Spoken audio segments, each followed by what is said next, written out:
Oops. What We're happened? back. I for like 1 second streamed before I clicked update information. That's okay. But now it went down, and now it came back. We can take that memory and put it inside a thing and do a like a little capsule. A little capsule. Would we be able to like maybe? And then you can relive it, and there it is. Perfect. Remember that time that I accidentally clicked thing for 30 seconds? Yep. Wow. There's like I that just relived it. A whole memory. We planned that bit. Hello, in there, out there, everywhere. And here, up there, down there. I am Dr. Ben. And I'm Snugs. How's it going? And we are here tonight to talk about... What episode was this even? Episode 8. Episode 8. Yeah, of Season 3 of Rick and Morty. Which has been a wonderful treat the whole season, honestly. Yeah. And a special shout out we're just going to toss to Poshmato, who's joining us came over from our Nuzlocke. Thank you for tuning in. Yep. So we'll just start right off the bat with a quick little summary of the episode. It was this season's interdimensional cable, except with the caveat that they got us, they tricked us again, just like with the Atlantis episode. Mm-hmm. Seems to be the old bait and switch seems to be really, really popular right now for them. But yeah, they told us, oh, this is an interdimensional cable. Just kidding. Instead, we're doing memories, a series of memories that Morty is reliving. Now, half of me, Mm-hmm. not half, like I would say 25% of me is pretty wary about this episode. Mm-hmm. Maybe not 25, maybe like 30%. Why's that? Because we sort of had a quote-unquote throwaway episode last week, Mm-hmm. right? And I felt like that was enough of a throwaway episode.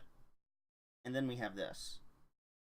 So... Well, okay, so I'm gonna get back to the thing that I'm always saying, which is we only are so hard on this show because we're 3 seasons deep, Mm-hmm. and in the in-between time, we sit there and we postulate and we dig into like the overarching story of all these things. Yeah. Whereas we need to like wind it back a little bit and look at it like another show, like a SpongeBob or something, where you literally watch every episode just to laugh. Right. And it's like watching this episode, I laughed a ton. It was hilarious. Yeah. It had nothing to do with the overarching story. I can understand if you really wanted more of that, if you're upset about that and things like that. But to call it just like a throwaway episode, I don't know. It's not like they just abandoned form. They really just had another funny Rick and Morty episode. It just didn't have any extra baggage. That's why I only say like 30% of me is like, okay, why are you doing this? We just had that other crazy weird episode last week. But it's like, for me, I guess it's like I really don't mind because I start to worry that it becomes a little too much like a BoJack where like the whole thing is on a rails. Plot, yeah. And I want like there to be some plot is cool because character development is important and great and leads to even funnier things in the future. But I don't mind us shelving character development to just have like just a hilarious episode for the sake of me laughing. On the contrary, mm-hmm. because of this long divorce arc, mm-hmm. we have not had Jerry. Yeah, and like even that's dumb. Like I told you at the beginning of the season, I was worried that we were gonna have, and you were right, a really, really small amount of Jerry, and we said, oh, he's gonna come back in this really cool way, and you were right. He did. Yeah. He had a great episode, but then it seemed like the episode was an excuse to just wash their hands of him. Yeah. And he shows up in the tag for this episode, but it was a pretty weak tag all in all, actually. Yeah. I don't even really remember. I remember Jerry shows up. I mean, he was responsible for the he has his own dying. He has his own memory thing. Yeah. And like, that was kind of funny. Yeah, yeah. It was kind of funny, but at the same time, it's just like I would have preferred more Jerry. He wasn't in any memories. He wasn't in any memories. That's stupid. He wasn't like now, the memory where they're all eating at the table as a family. What did it happen last week or this season or something? Now I don't know if there's like an actual story reason for this because of the whole divorce arc.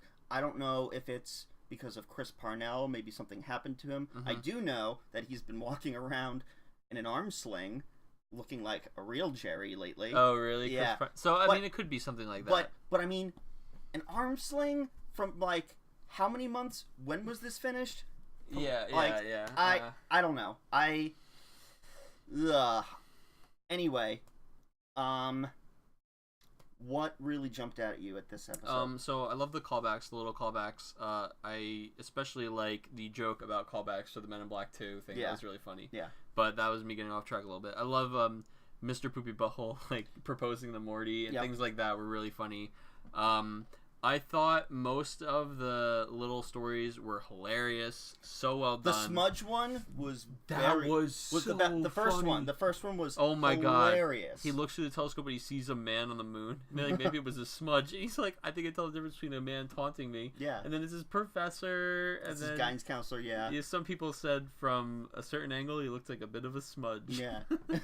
And when they said that, we lost it laughing, dude. Oh my God. The other one that made us completely lose it was the light switch one. But my God, when he flicks, because I even heard the 3 clicks, and I was like... But I completely lost it because I actually had watched this episode this morning, so, like, I knew what was coming with, like, the whole flatlining and everything, so, like, I was just, like, holding it in. Oh my God, dude, it was so funny. But still, it is one of the funniest things. Oh my God, yeah, he's like, click, click, click. All right, Morty, so what I thought I just heard was, and the way he describes it, like an embarrassing first incorrect flip, yeah, then a correct flip, and then during the darkness, like a slightly timid correction flick. Oh my God, he's like, what is it? Nothing, just let's go. Come with me. All those people. Grab a shovel. Oh my God. It's just like they take the smallest things and it ends up, it's funny enough that like we've all sent somebody to do a thing, heard them do the wrong one, they did the right one, and they tried to pretend like the wrong one didn't happen. Oh, yeah. It's enough of like a meta, like real life, oh nobody talks about this but it happens to everybody situation type thing that makes you laugh. And then they just next level it real quick. And they did that a few times in this episode, I feel. I wonder if, because part of the draw for the interdimensional cable episodes is really Justin Roiland being drunk and just like the improv. Stumbling. The improv. I don't think any of it was. So like when I was first watching it, because I watched it by myself this morning at like 6 in the morning, and I hadn't watched it. We watched it together. And then we watched it together. When I was like 15 minutes or like 10 minutes into the episode when I first watched it, I'm thinking like, it doesn't sound like improv. Yeah. Like, if you're going to replace the interdimensional cable episode, then you should be doing improv. That was the draw, was that? Right. Now, I do know that there was an Adult Swim video. There was a video on their Adult Swim channel that shows Justin Roiland in a booth drinking and recording lines. And Dan Harmon saying, "Oh, what's wrong? Justin Roiland was busy giving the performance of a lifetime. Oh, I'm so sorry." Like, yeah. So I want to know what episode that was. That might have for. been the Rick and Morty episode that we just had, where it was just like he was 5,000. No.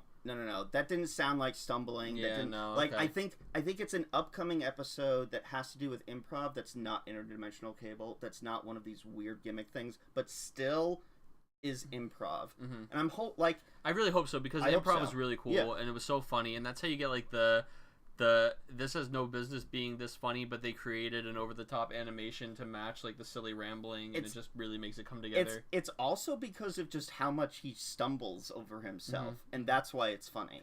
But always doubles down. Yeah. Never stumbles and like tries to walk it back or anything like that. Just always doubles down on the weird mistakes and makes them funny. I want to say like last week or 2 weeks ago when Hurricane Harvey hit, he was doing like a charity thing. Hurricane Steve Harvey, dude. Yeah, he was doing a charity thing with this other group of streamers, and he was doing a prank call to like that church that wouldn't let people in. Oh yeah, and he was doing it as Rick. And they just start speaking in tongues to him, and so like he just starts speaking in tongues back to them. It's on YouTube. It's so funny. I gotta check that out. Yeah, it sounds funny. So, but all in all, I really enjoyed it. I laughed a lot. It was a good episode. The cons are we don't get any of the overarching story. Still really light on the Jerry. Yeah. I like how pretty much the most character development that happens in this episode is Summer.